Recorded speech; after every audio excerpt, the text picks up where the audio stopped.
Redwood Crossing Summer Institute has always had the vision to include teachers. We started running the residential program for high school students back in 2014.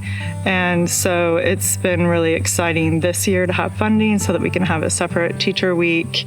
This program is designed to provide K through 12 teachers with some background and materials for them to take back to their classroom. It's aimed at providing them kind of real world project-based experiences.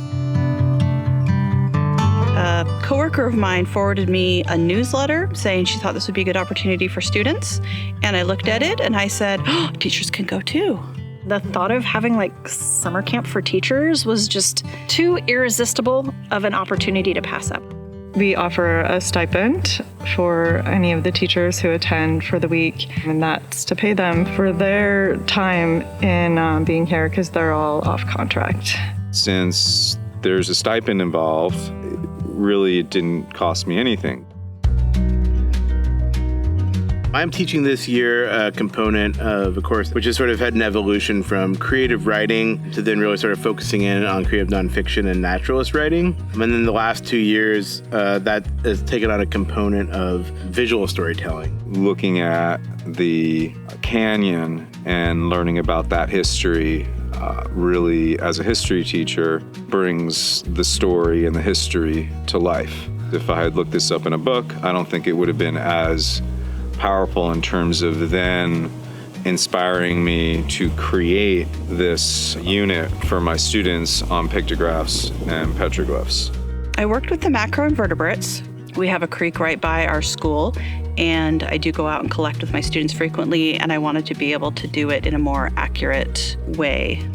We go out in the field and we collect samples, and then we do a fair bit of data analysis. Then at the end, the students actually prepare a presentation.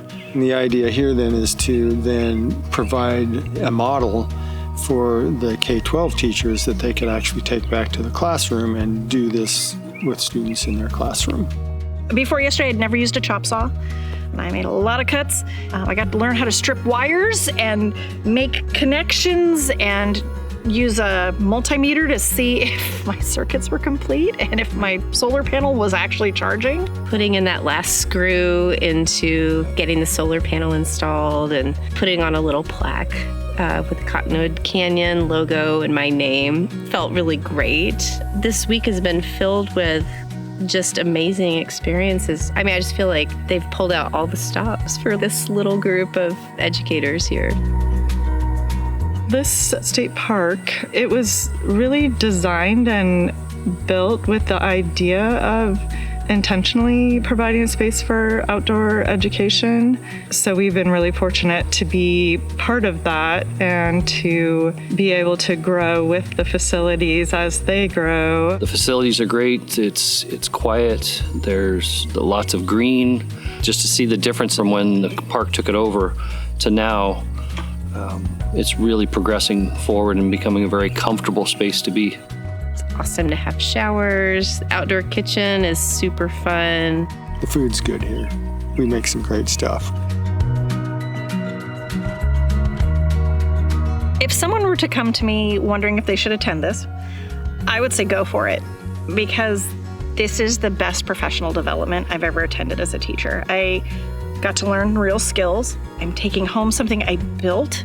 I really love that I've been able to network with teachers and people from all over the state of Oregon. I think that's really special. I do hope to come back next year with my students.